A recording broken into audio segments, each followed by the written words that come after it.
आदाब, आप देख रहे हैं शहर्स वर्ल्ड। मैं हूं आपके साथ शहरयार।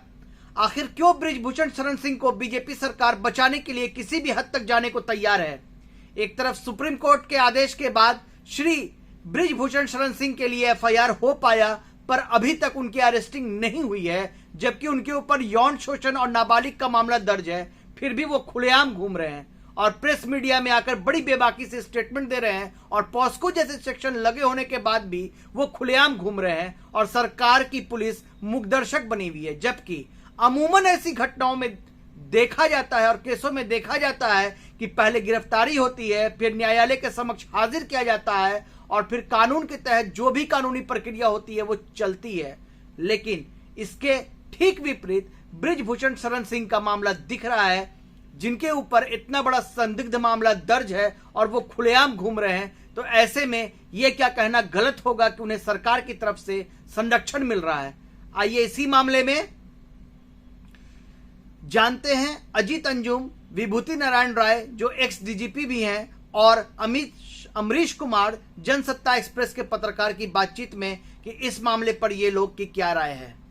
नमस्कार दोस्तों, मैं पहली बार ऐसा देख रहा हूं कि एक सांसद, एक बाहुबली माफिया दबंग टाइप का नेता, जिस पर देश की महिला खिलाड़ियों ने, पहलवानों ने, ओलंपियन ने संगीन आरोप लगाए हैं, यौन उत्पीड़न के आरोप लगाए हैं, जिसके खिलाफ 7 शिकायतकर्ताओं ने एफआईआर दर्ज कराई है, जिसके खिलाफ पॉक्सो के तहत नाबालिग लड़की के साथ यौन उत्पीड़न के मामले दर्ज हुए हैं, जिसकी गिरफ्तारी के लिए जंतर मंतर पर 29 दिन से पहलवान बैठे हैं, जिसकी गिरफ्तारी की मांग करने के लिए दर्जनों किसान संगठन लगातार आंदोलन की राह पर जाने का ऐलान कर रहे हैं। वो माफिया, वो बाहुबली, वो दबंग सांसद कह रहा है कि मैं नार्को कराने के लिए तैयार हूं, बशर्ते कि शिकायतकर्ता, वो लड़कियां, वो पहलवान भी नार्को कराएं।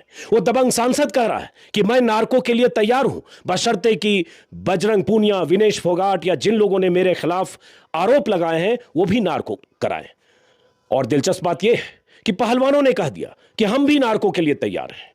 वो शिकायतकर्ता लड़कियां, 7 शिकायतकर्ता लड़कियां, महिला पहलवान जिनकी शिकायत पर एफआईआर दर्ज हुई है, उनके हवाले से भी अभी कुछ देर पहले जंतर मंतर पर विनेश फोगाट, बजरंग पूनिया और साक्षी मलिक, वो 3 पहलवान, वो ओलंपियन जो 29 दिन से जंतर मंतर पर धरने पर हैं, उन्होंने ऐलान किया है कि हम सब और वो शिकायतकर्ता लड़कियां भी नार्को टेस्ट के लिए तैयार हैं।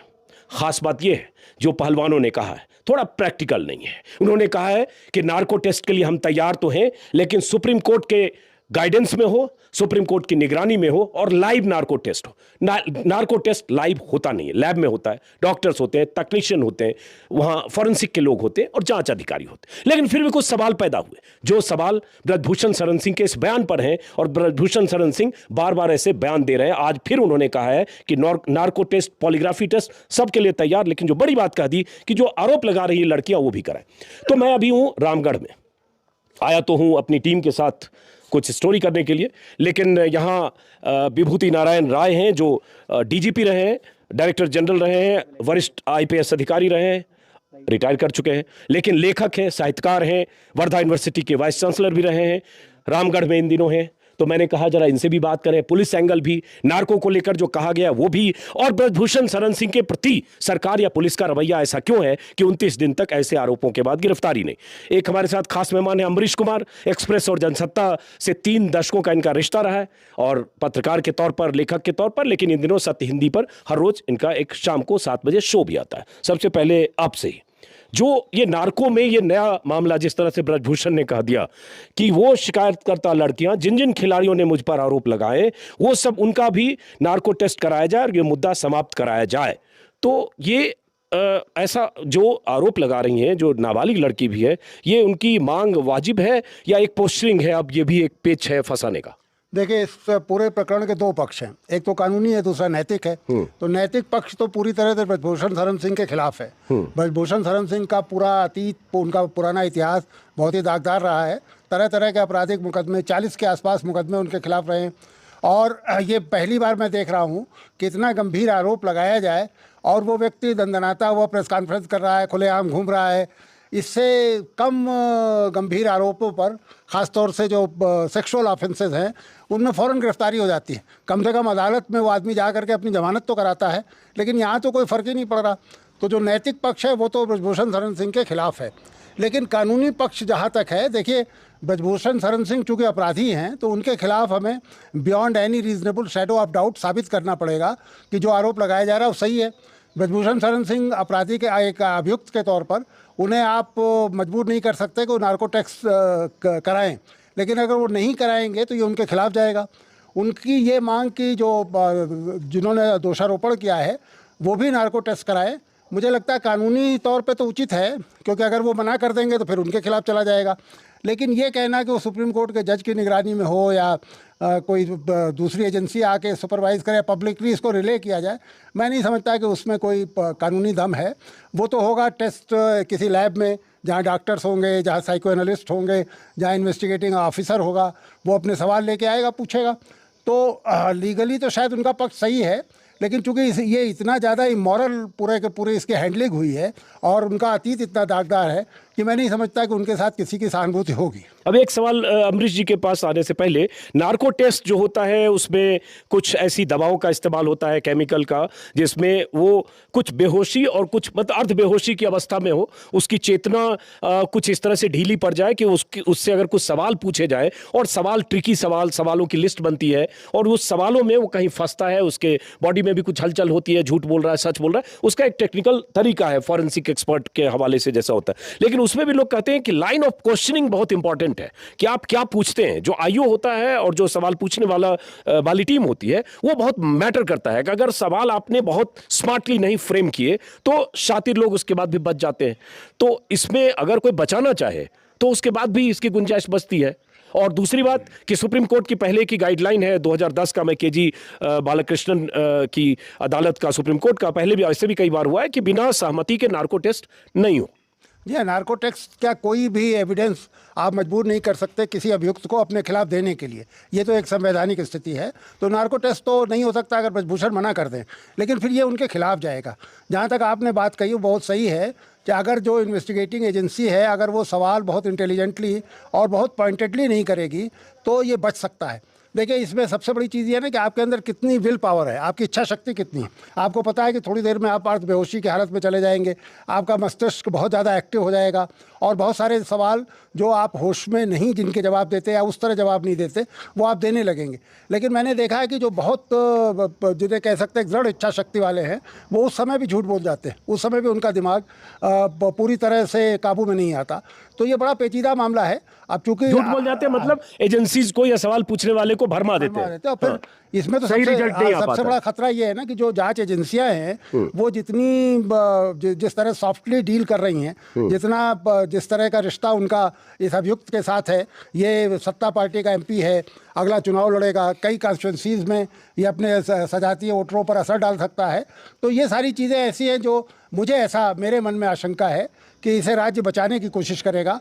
तो इसलिए जो ये क्वेश्चनेयर बने ये भी बहुत एक्सपर्ट्स की सलाह से बने और इसमें हो सकता है जो आप सुप्रीम कोर्ट या किसी जुडिशियल बॉडी का इंटरवेंशन मांग कर सकते हैं कि साहब वो सवाल जरा एक बार दिखा दिया जाए। जो एक्सपर्ट्स हैं, खासतौर से जो प्रोसिक्यूशन के बड़े वकील जो इसमें रहे, उनको एक बार दिखा दिया जाए। अब अमरीश जी जैसे इन्होंने लीगल और पुलिस का एंगल बोला, अब सवाल वही है कि ये किसी को भी लग सकता है कि हालांकि फिर भी एक सवाल और छोटा सा उसके बाद आता हूं। अब पॉक्सो को लेकर जो बार बार कहा जा रहा है, जो पहलवान भी कर रहे हैं, कल महम में पंचायत थी उन्होंने भी कहा और बहुत सारे लीगल एक्सपर्ट भी करें कि पॉक्सो में अगर एक नाबालिग लड़की की भी शिकायत है तो अगर दूसरा कोई मामला होता तो अब तक गिरफ्तारी हो गई होती। ये मामला चूंकि ब्रजभूषण शरण सिंह का इसलिए गिरफ्तारी नहीं हो रही, तो प्राथमिक तौर पर यह भी दिख रहा है इसमें। सही कह रहे हैं आप। पॉक्सो क्या, साधारण जो इस तरह के मामले हुए जिसमें कि किसी लड़की ने अगर खड़े होकर के बलात्कार का या दुर्व्यवहार का आरोप लगाया तो 99% केसेस में मैंने देखा है कि फौरन अभियुक्त या तो गिरफ्तार किया जाता है या वो अदालत से जाके अपनी जमानत कराता है। यहाँ तो निश्चिंत होकर घूम रहा है, प्रेस कॉन्फ्रेंस कर रहा है, ललकार रहा है। और पॉक्सो है, ये तो और ज़्यादा गंभीर है। मैंने सुना शायद उस लड़की का नाम भी कहीं ले लिया गया है, तो ये तो और एक बड़ा वायलेशन है पॉक्सो का। तो ये तो साफ साफ दिख रहा है कि राज्य इसमें सॉफ्ट हैंडलिंग कर रहा है और कहीं ना कहीं कोशिश हो रही है कि ब्रजभूषण शरण सिंह को बचाया जाए। अमरीश जी, तो अब 29 दिन हो गए, आपकी क्या राय है जिस तरह से? हाँ, ये मामला कानूनी से ज्यादा मुझे लगता है राजनीतिक मामला है, आपराधिक मामला है, और पुलिस प्रशासन तो उनको बचा रहा है, सरकार भी बचा रही है। लगातार ये खबरें आ रही कि वो अयोध्या से चुनाव लड़ेंगे। भारतीय जनता पार्टी ने उनको बाहर तो किया नहीं कहीं से, किसी चीज से। तो इसलिए जो उनकी मांग है वो कुतर्क है, उससे ज्यादा मैं नहीं कह सकता हूँ, उसका कोई अर्थ नहीं है। एक तो वो अपराधी एकदम माने जाते हैं, पूरा दबंग है, सारी चीजें जो बातें आप कह चुके हैं, उसके बावजूद अगर इस स्तर पर पुलिस उनके साथ खड़ी हुई है, ये बहुत साफ सी बात है। सुप्रीम कोर्ट में जब दोबारा गए तो उन्होंने कहा भाई हमने एक बात कह दी थी एफआईआर की, सुप्रीम कोर्ट का भी रुख कोई बहुत अच्छा रुख नहीं था। इसका मतलब दबाव चौतरफा है, प्रशासनिक दबाव है, जो अदालती मामला है उसका भी दबाव कोई अब उनके पीछे साफ सुप्रीम कोर्ट सिर्फ, चूंकि आपने कह दिया सुप्रीम कोर्ट पर, तो मैं सिर्फ एक पॉइंट ऐड कर दूं कि सुप्रीम कोर्ट में पहलवान गए थे कि इनके खिलाफ एफआईआर दर्ज की जाए, इसलिए याचिका थी। एफआईआर जब दर्ज हो गई दूसरी या तीसरी सुनवाई में, तब उसके बाद वाली सुनवाई में सुप्रीम कोर्ट ने, सीजेआई ने कहा कि हमारी भूमिका एफआईआर दर्ज कराने तक थी, अब दर्ज हो गई तो अब लोअर कोर्ट या ट्रायल कोर्ट या हाई कोर्ट में। बिल्कुल, वो उसका मतलब हम लोग ऐसा मानते हैं कि आप जंतर मंतर पे जाके अनशन पे बैठ जाइए। जब आप लोअर कोर्ट कहते हैं और हाई कोर्ट कहते हैं तो साफ है कि फिर आप जंतर मंतर चले जाइए, कुछ नहीं होने वाला है। लोअर कोर्ट और बाकी अदालतें कैसे काम करें बहुत साफ सी बात है। अगर वो एक बार पूछ लेते हैं कि भाई पास्को लगा हुआ है, गिरफ्तारी क्यों नहीं हुई, सिर्फ इतना सा सवाल पूछ लेते, इस सवाल पे आ जाता जवाब पुलिस का। पुलिस कोई, आप पास्को के तमाम मामले देख लीजिए, ज्यादातर मामलों में लोगों की गिरफ्तारी हो जाती है, लेकिन साफ है कि पुलिस बचा रही है उनको, सरकार उनको बचा रही है। 3 महीने तक तो एफआईआर दर्ज नहीं हुई जब तक सुप्रीम कोर्ट नहीं गए। तो सुप्रीम कोर्ट ने भी अपने को जिस तरीके से कहा, हम लोगों ने भी इस पे बात की, हम लोगों का मानना था फिर आप लोअर कोर्ट जब आप कहते हैं तो बहुत साफ है कि पहलवानों जाओ जंतर मंतर पे बैठ जाओ। किसान वाला आपको पता है, किसान आंदोलन जब हुआ तो वो भी सुप्रीम कोर्ट में गया, सुप्रीम कोर्ट ने कमेटी बना दी, क्या हुआ, वो आंदोलन चलता रहा। तो वो भूमिकाएं अलग है। ये जैसे कमेटी बनी उसमें सरकारी लोग भरे पड़े थे, उस कमेटी का कोई मतलब नहीं हुआ। आप अडानी वाला मामला देख लीजिए ना, जो अभी तत्काल आया है मामला, उसका भी वही हंस रहा है। ये मामला राजनीतिक है, इसमें मोदी जी को, अमित शाह को हस्तक्षेप करना चाहिए, जेपी नड्डा को हस्तक्षेप करना चाहिए था। आरएसएस जो नैतिकता शुचिता की बात करता है, चाल चरित चेहरा की बात करता है, उसके इतने सांसद के ऊपर ऐसे गंभीर आरोप लगे हैं, उसके मुंह से आवाज भी नहीं निकल रही है। तो ये मामला बहुत गलत है और हमें लगता है कि राजनीतिक रूप से भारतीय जनता पार्टी कटघरे में है। आप कह रहे हैं कि जेपी नड्डा, अमित शाह, मोदी को हस्तक्षेप करना चाहिए था। 15 दिन पहले, मुझे तारीख याद नहीं, 15 दिन पहले ब्रजभूषण शरण सिंह के इस्तीफे की जब बार बार बात हो रही थी, उन्होंने कहा मोदी जी कहें तो इस्तीफा दे देंगे और जेपी नड्डा, शाह कहें तो भी इस्तीफा दे देंगे। इन लोगों ने तो कहा नहीं। तो ये तो उसको कुश्ती संघ से इस्तीफे के लिए भी नहीं कर रहे हैं, अब यह गिरफ्तारी तो बहुत दूर की बात है। साफ है ना कि मोदी और शाह जी संरक्षण दिए हुए हैं। मोदी शाह जी चाहते हैं कि ऐसे सांसद हमारी पार्टी में बने रहे, ये बहुत साफ सी बात है। अब ये जनता को तय करना है कि ब्रजभूषण शरण सिंह के खिलाफ क्या उनका फैसला होता है। ये तो चुनाव में, जैसा अभी कर्नाटक में हुआ, बहुत जिद की थी उन्होंने, क्या फैसला आया सामने है। उत्तर प्रदेश में कितनी महत्वपूर्ण जगह है अयोध्या, जो चर्चाएं होने की, वो अयोध्या से चुनाव लड़ना चाहते हैं। और आपको पता है अयोध्या में 5 जून को बहुत बड़ा सम्मेलन कर रहे हैं, शक्ति परीक्षण, और सुना संत और महात्मा और भगवाधारी लोग आ रहे हैं, जिस पर 40 मुकदमे हैं, जिसका ट्रैक रिकॉर्ड 30-35 साल का ये है कि बच्चा 4-7 जिलों में जानता है। अब तो पुलिस अधिकारी रहे, और वहां जंतर मंतर पर भी एक बड़ी सी लिस्ट टंगी है, जिसमें एक तरफ 36 मुकदमे, एक तरफ 36 मेडल, और सब लोग जानते हैं वो आदमी संत महंत और भगवाधारियों का सम्मेलन कर रहा है। मर्यादा पुरुषोत्तम राम की जमीन है। आपको पता होगा सीता जी को कैसे छोड़ दिया गया, एक जरा सा आरोप पे ये मामला, ये तो सीधा गंभीर मामला है। तो मर्यादा पुरुषोत्तम राम के जो भक्त लोग हैं उनको विचार करना चाहिए कि हमारा नेता कैसा है और हमारी पार्टी कौन सी है, जो देशभक्त पार्टी है वो काम क्या कर रही है। तो हमें लगता है बहुत गंभीर मामला है और इसका उत्तर प्रदेश भी जवाब देगा, सिर्फ कर्नाटक ही नहीं। और अभी भी बता दें कि अयोध्या में कोई आसान नहीं है इनके लिए आगे का रास्ता। अयोध्या की बात अलग है, अयोध्या में भी लड़ाई बड़ी टक्कर की होगी। तो अगर ब्रजभूषण शरण सिंह को भारतीय जनता पार्टी टिकट देती है तो उसको भी अंजाम के लिए तैयार रहना चाहिए। चलिए, वो बात की बात है, अभी 1 साल है, वैसे 6 बार जीते, 5 बार बीजेपी से, 1 बार समाजवादी पार्टी से। इलाके में कहते हैं उनका जबरदस्त वोट बैंक प्रभाव है, और ठाकुर वोट बहुत मायने रखता है, इसलिए योगी आदित्यनाथ भी ठाकुर है, और प्रधानमंत्री मोदी किसी तरह का रिस्क नहीं लेना चाहते, जातीय आधार भी है। लेकिन एक सवाल पुलिस की भूमिका पर भी, कि आपको लगता है, जैसे आप डीजीपी रहे हैं, वरिष्ठ अधिकारी रहे, अगर आपके हाथ में पूरी जांच होती या जिम्मेदार आप होते पूरे मामले में, तो क्या करते, क्या करना चाहिए था पुलिस को जो नहीं किया गया? देखिए, इसमें उत्तर प्रदेश पुलिस का अब मुझे दुख है ये कहते हुए, प्रदर्शन बड़ा निराशाजनक है। इसमें सबसे पहले तो उनकी गिरफ्तारी का प्रयास करना चाहिए था, उन्हें गिरफ्तार करने की कोशिश करनी चाहिए थी।